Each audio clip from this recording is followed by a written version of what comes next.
বিকেলবেলাতে chicken দিয়ে একটা মজার রেসিপি বানিয়েছিলাম। ছোট ছোট করে চিকেনগুলোকে কেটে নেওয়ার পর আদা রসুন লঙ্কার একটা পেস্ট করে নিয়েছিলাম, আর তারপর এখানে অ্যাড করেছিলাম লাল লঙ্কার গুঁড়ো, জিরের গুঁড়ো আর ধনেপাতা কুচি আর লেবুর রস।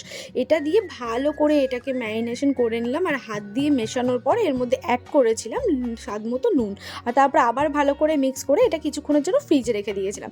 তারপর এখানে তেল গরম হয়ে গেছে, তারপর ফ্রিজ থেকে বের করে একটা একটা করে চিকেনগুলোকে ছেড়ে ভালো করে লাল লাল করে ভেজে তুলে নিয়েছি। আর এখানে নিয়েছি আবার এক টুকরো লেবু, রসুন কুচি আর ধনেপাতা কুচি, লঙ্কা কুচি, এগুলো দিয়ে, আর তার সাথে নিয়েছিলাম একটু সস। আর তারপর প্রথমে তেল গরম করে রসুন কুচি, লঙ্কা কুচি আর তার সাথে ওই সোয়া সস আর হচ্ছে টমেটো কেচাপটাকে ভালো করে দিয়ে ভালো করে মিশিয়ে নিলাম, আর তারপর চিকেনের পিসেসগুলো এর মধ্যে অ্যাড করেছিলাম।